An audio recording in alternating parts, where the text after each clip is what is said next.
वो सारे नाराज इसलिए सबका मामला चल रहा है, हमारे को बात ही नहीं कर रहे। आज के इस 10वां दशहरा महोत्सव एवं शास्त्र और शस्त्र पूजन समारोह में श्रद्धेय श्री अजय भाई जी हमारे बड़े भाई हैं, राष्ट्र मंदिर विश्व रामायण आश्रम के सर्वे सर्वा हैं। मैं उनके चरणों में हाथ जोड़कर अभिनंदन करता हूं, मेरा प्रणाम स्वीकार करें और आप लोग तालियां बजाकर भी उनका अभिनंदन करना। अभी मेरे मित्र यूएस राणा जी बोल रहे थे, चिंतक हैं समाज के, कड़वा कड़वा बोलते हैं, SC/ST एक्ट की बड़ी चिंता करते हैं। अबे छेड़ते ही क्यों हो, इसकी नौबत ही क्यों है राणा जी? हाँ, छेड़ना बंद करो और कह दो पहले हम छेड़ते नहीं बाद में। मैं इसलिए थोड़ी ना गोवा से इतनी दूर से आ रहा हूँ। पहले हम छेड़ते नहीं बाद में छोड़ते नहीं। अरे बहनें बोलेंगे, आप नहीं बोलोगे। मेरी बहनों से रिक्वेस्ट करूंगा, पहले हम छेड़ते नहीं बाद में छोड़ते नहीं। अब चूड़ी इधर भेज दूं क्या? आप बोलिएगा शस्त्र और शास्त्र पूजन है, ये महादेवी का रूप है, ये दुर्गा का रूप है, ये काली के रूप है।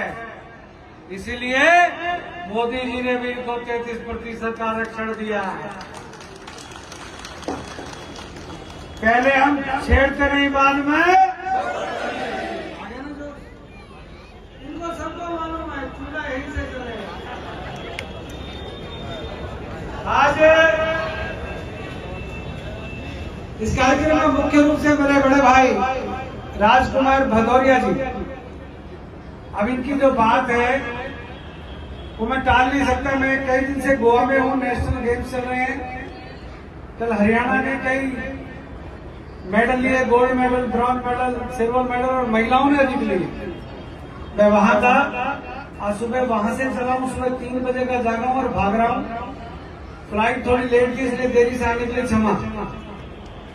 जब राजकुमार जी का, उमेश सिंह चौहान जी का, संजय भाई का, युवराज सिंह का, चंद्रभान जी का, संगठन महामंत्री जी का जब इनका आदेश होता कि आपको शस्त्र पूजन में आना है, तो मेरी जिम्मेदारी बनती है कि जिस मंच पर मुझे आप हर बार बुलाते हो, आप सम्मान देते हो, उस मंच पे मैं आप लोगों का आशीर्वाद देने के लिए यहाँ पर अवश्य आऊं और मैं गोवा से सीधा आपका आशीर्वाद लेने आया। मित्रों, भैया इनको जरा कम करना। एक बात मैं पिछली बार भी बोल, आज फिर बोल, राजपूतों ने राजपूतों की बुराई करने का ठेका ले लिया। राजपूतों ने राजपूतों की बुराई करने का ठेका ले लिया। गलत कह रहा हूं क्या सही कह रहा हूं? जिस चीज को मेरी बात सही लग रही है हाथ खड़े करना। भाई मेरा वो आगे वही तो नमाज पढ़े, अरे सीटी हम सीटी हाथ तक करना दिया, इस उम्र में सीटी बजवा है। तो मैं क्या कह रहा था कि हम लोग अपने लोगों को, आगे बढ़ते हुए व्यक्ति को उसकी टांग खींचने का काम करते हैं। आजकल एक वो, मैं नाम नहीं लूंगा, एक बाबा वो पर्ची निकाल के भविष्य बता रहा है। और कैसी पर्ची निकालता है तुमको पता, मुझे पता है नौटंकी कहाँ कहाँ कैसे होती है। परंतु जब मेरे घर में, जब अजय भाई जैसे विद्वान जब पूरे राष्ट्र की चिंता करते हैं, जब उनके आशीर्वाद लेने की बात आती है, तो हम एक दूसरे की तरफ देखना शुरू कर देते हैं। जय श्री राम, जय श्री राम, जय श्री राम, जय श्री राम। जय श्री राम वाला जोश दिलाऊंगा, रुको अभी तुम्हारी खिंचाई तो करूँ थोड़ी सी। मैं एक कहानी सुना रहा हूँ छोटी सी। एक बार दिल्ली के कनॉट प्लेस एक बड़ी होटल के अंदर प्रदर्शनी लगी थी, जैसे कीड़े मकोड़ों को, और वो वर्तमान वो जार होती है ना, जार जिसमें अचार डालते नजर आता है, आम का, नींबू का, ऐसी जार के अंदर अमेरिका का जार था, उसके अंदर वहां के कीड़े मकोड़े, जापान का था, अमेरिका का था, पाकिस्तान का था, नेपाल का था, पता नहीं अनेक अनेक देशों के थे, हिंदुस्तान का भी वहां एक जार रखा हुआ था। पुनीर साहब गौर से सुनना, जब वहां पर देखते देखते विदेशी लोग पहुंचे, जापान के लोग पहुंचे, चीन के लोग पहुंचे, तो उन्होंने पूछा कि इस हिंदुस्तान के जार के ऊपर ढक्कन नहीं है।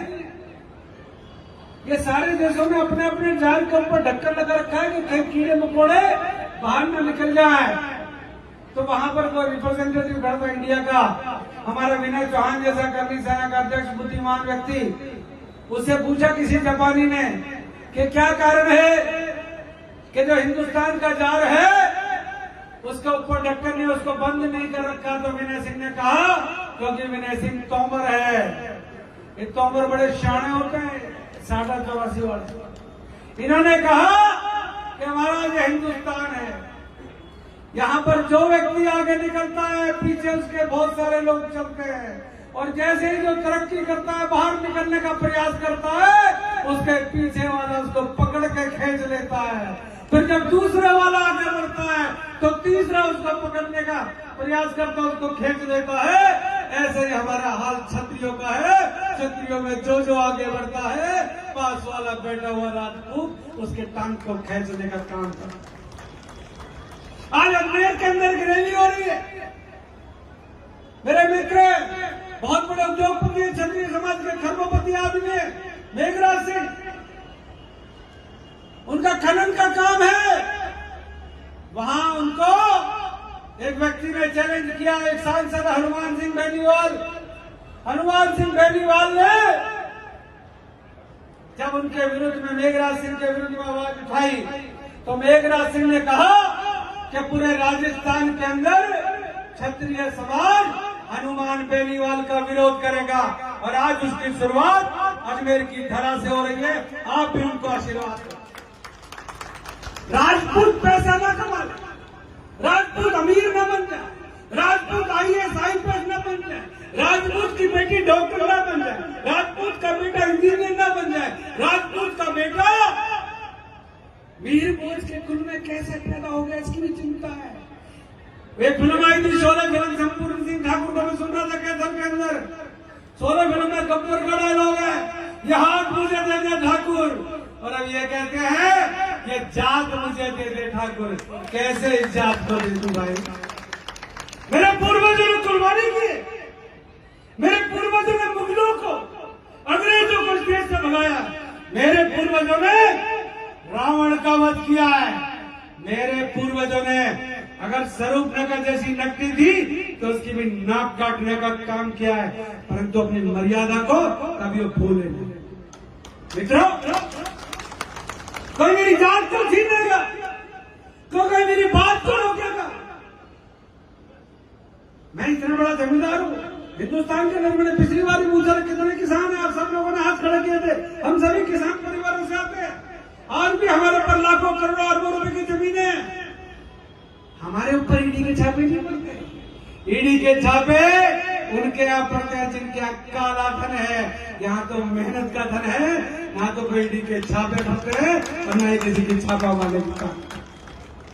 हम मेहनत किसको, हम राष्ट्र की चिंता करते हैं, देश की चिंता करते हैं स्वामी जी, और लोग इस कौम को हल्के में लेते हैं। बिहार के अंदर जातिगत गणना हो रही है, मैंने भी कह दिया कराओ जातिगत गणना।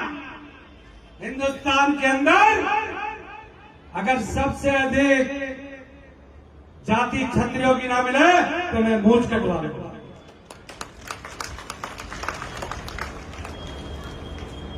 एक व्यक्ति ने कहा कि ठाकुर साहब आपके बालक ने मेरे बालक की पिटाई कर दी। कहना बालक की, तेरे बालक की क्यों पिटाई कर दी? कहना साहब ऐसे ही है, उस बालक ने फिर एक दिन पिटाई कर दी किसी दूसरे बालक की। उस छोरे की मां ने कहा किसने मारा? कहना रामजी लाल सिंह के लड़के ने मारा। रामजी लाल सिंह का लड़का कैसे मार सकता है? मैं तो उनके खेत में काम करती हूँ। वो महिला पहुंची रामजी लाल सिंह के यहाँ पर, उनसे कहा कि ठाकुर साहब आपके बेटे ने मेरे बेटे को मारा है। क्या बात कर रही है? कहना ये बेटा आप ही का तो है। समझे नहीं समझे? हमारे हर जगह पाए जाते हैं। हम किसी का असली बाप है, किसी को रोजगार देने वाले बाप हैं, किसी को खेत में काम कराने वाले बाप हैं। और कोई व्यक्ति ये कहे कि राजनाथ सिंह, जनरल वीके सिंह, राज्यवर्धन सिंह राठौर किसी के हाथ की कठपुतली है, तो मैं आपसे कह दूं और गर्व से कह देना, ये वही राजनाथ सिंह है जो भारतीय जनता पार्टी का राष्ट्रीय अध्यक्ष होते उन्होंने अपनी पगड़ी देश के प्रधानमंत्री नरेंद्र भाई मोदी के सर पर बांधी। कोई हमारे त्याग को कैसे भूल? जनरल वीके सिंह आर्मी के चीफ रहे, कैसल के लिए व्यक्ति कह रहा था ये तो सर्कस के ठीक है शेर है। क्या कह रहे थे? कई दिन से खाना नहीं खाया, पतला हो गया। कोई कहने लगा ये राजनाथ सिंह और ये तो जनरल साहब तो सर्कस के शेर है, इनको तो भारतीय जनता पार्टी जैसे घुमाती है तो वैसे चलते हैं। मैंने कहा राजकुमार भदौरिया भी भाजपा का है, सूरजपाल अब्बू भी भाजपा का है, राजनाथ सिंह, राज्यवर्धन सिंह उत्तराखंड का, और उत्तर प्रदेश का योगी आदित्यनाथ भी राजपूत है। अनेकों अनेक राजपूत इस देश के अंदर राजा के रूप में मुख्यमंत्री का काम कर रहे हैं। इस देश के अनेकों अनेक राजपूत केंद्र सरकार में केंद्रीय मंत्री बने बैठे हैं। मुझे बताए राहुल गांधी कितने राजपूतों को सम्मान दे रखा है। मैं राजनीतिक चर्चा इस मंच से नहीं करना चाहता, परंतु आज अपनी जात के नेताओं को अपमानित करने का काम कौन कर रहे हैं? कौन लोग हैं? मिहिर भोज जितना तुम्हारा, मिहिर भोज हमारा भी उतना है। मिहिर भोज राजकुमार भदौरिया का, उमेश सिंह चौहान का, संजय ठाकुर का भी उतना ही है जितना हमारा है। हम लोग मिहिर भोज की जाति बदलने नहीं देंगे। बदलने दोगे क्या? बोलो जय श्री राम। मंच से पहले कहने गया था और फिर क्या कह जा रहा हूं, हमारा मान सम्मान के साथ खिलवाड़ मत करना, हमारे साथ खिलवाड़ मत करना। हमारा ऊपर कितनी भी लाठी बरसाओ, कितने भी मुकदमे दर्ज कराओ, ये क्षत्रिय कौम ऐसी कौम है जब हम शस्त्रों का पूजन करते हैं तो हम शास्त्रों का साथ साथ पूजन करते हैं, और यही असली छात्र धर्म की और छात्र धर्म की पहचान है। हम किसी की बुराई नहीं करना चाहते, हम किसी की आलोचना नहीं करना चाहते, परंतु आज ये तय करके जाए। आप राजकुमार भदौरिया जी के मन से अजय सिंह राणा जी बैठे, अजय जी, इनके समक्ष, यूएस राणा जी के समक्ष हमें कह के जाए कि हम एक दूसरे की टांग खिंचाई बंद कर दें। मैंने कीड़े मकोड़ों का एग्जाम्पल इसलिए दिया कि हमारी हालत कीड़े मकोड़ों से ज्यादा अच्छी नहीं है। कोई गलत नहीं मत रहना, झूठे मुकदमे दर्ज होते हैं राणा जी, मेरे को मालूम, मैं एडवोकेट हूं, मैं गुजरा हूं उस परिस्थिति से, परंतु हमको भी कुछ तय करना पड़ेगा।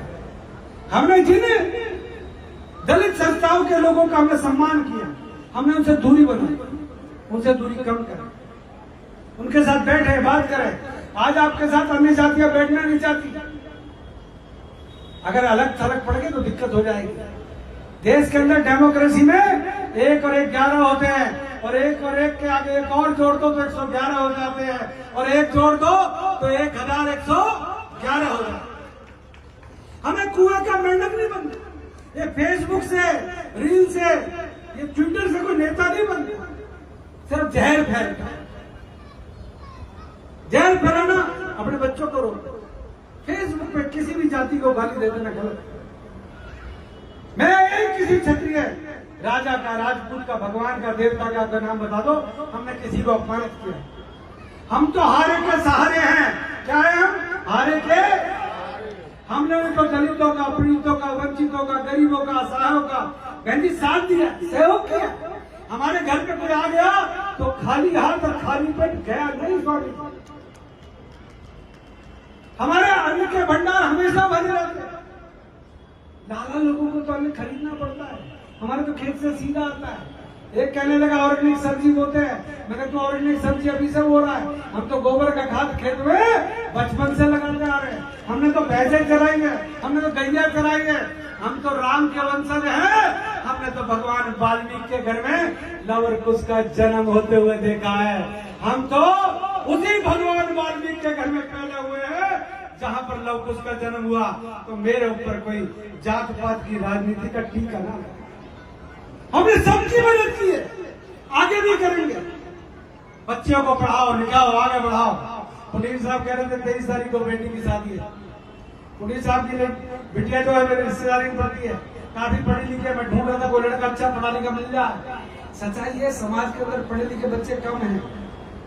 हम लोग पढ़ाने में कंजूसी करते हैं। दिल्ली वाले आप लोग, कोई जेवर से आए, कोई अलीगढ़ से आए, कोई बिहार से आए, कोई और भी राज्यों से आए, आप लोग यहाँ पर राजपूतों की इस पगड़ी का मान रख के बैठे हो। एक व्यक्ति भाषण दे रहा था कि मैं महाराणा प्रताप की पीढ़ी का 36वां वंशज हूँ। मैंने कहा तू महाराणा प्रताप का वंशज है? दिल्ली के अंदर सम्राट पृथ्वीराज का 36वां वंशज हूँ, 38वां वंशज पता नहीं कौन सा था। अगर तुम सम्राट पृथ्वीराज चौहान का नाम लेते हो जो अंतिम दिल्ली के सम्राट थे, तो उसी सम्राट पृथ्वीराज चौहान की समाधि कहां पर है उसको ढूंढ कर दिखा। बड़े बड़े पकड़ बांध कर आ जाते हैं, बड़े बड़े भाषण करते हैं, हम ये कर देंगे, हम वो कर। अरे कहां से करोगे? तुम्हारे पल्ले क्या है? आए भाषण देकर चले गए। अगर जो बड़ी बड़ी बातें करते हैं, मैं उनको आज आपके मन से कह के जा रहा हूं।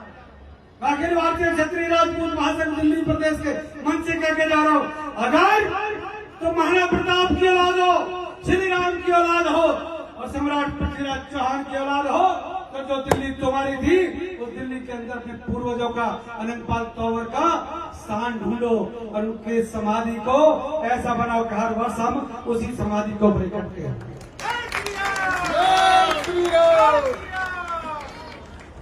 जो भी आता है एक दूसरे को ताड़ के चला जाता है। मैं आज आपका हौसला तोड़ने नहीं आया, मैं आपको सच्चाई आईना दिखाने आया हूं।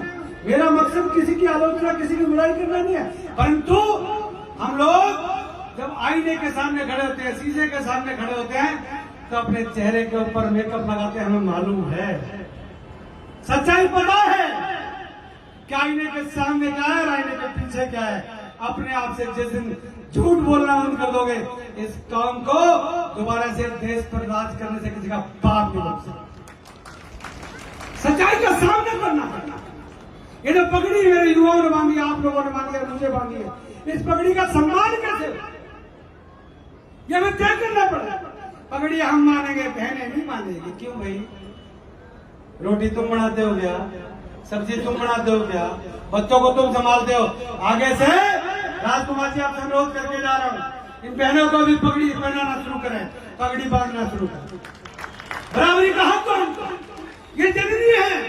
इन्होंने हमको पैदा किया और जिन्होंने मुझे पैदा किया, आज मैं उनके सम्मान करने से शर्मा। पहले कहा जाता था राजपूत बेटी बहन बेटियों को मार दिया करते हैं। मैंने कहा हमारी चित्राणियां पद्मनी थी जिन्होंने जौहर की हजारों वीरांगनाओं के साथ, तो हम और हमारी माताएं बहनें छत्रत्व का कितना सम्मान करती है, वो हमसे बड़ा कोई गवाह नहीं है। और पर्ची निकलवाने को मत चलो, नकली पर्ची है, नकली पर्ची है, सौदा खराब है। अपने पूर्वजों का ख्याल करो। मर्यादा पुरुषोत्तम राम के 25 नौ पे चलो, महाराणा प्रताप के 25 नौ पे चलो। अगर उन्होंने भील के घर घास की रोटी खाई तो उस रोटी का कर्जा भी उतारा। ऐसे क्षत्रिय बनो। यही बात कहने के लिए मैं इतनी दूर से आपके दर्शन करने आया था। मैं अजय जी को सुनना चाहता हूं, पर मुझे कहीं जाना है। मेरे मौसा जी की डेथ हो गई है, 3 बजे मुझे उनके यहाँ पहुंचना है। मेरा बहुत मन रहता है कि मैं आपके बैठूं, पर मैं राजकुमार जी, मैं अजय जी को बहुत सुनना चाहता हूँ, पर एक दिन मैं आश्रम चलूंगा। आपका बहुत बहुत धन्यवाद। अगर मुझसे जाने अनजाने में गलती कोई हो गई हो तो तुम मेरा क्या कर लोगे भाई? मैं गलती जानबूझ के करूं। मेरी गलतियों को सुनो, मेरी बातों को सुनो, उन पर अमल करो। यही कहने के आपके बीच में आया हूं। बहुत बहुत धन्यवाद।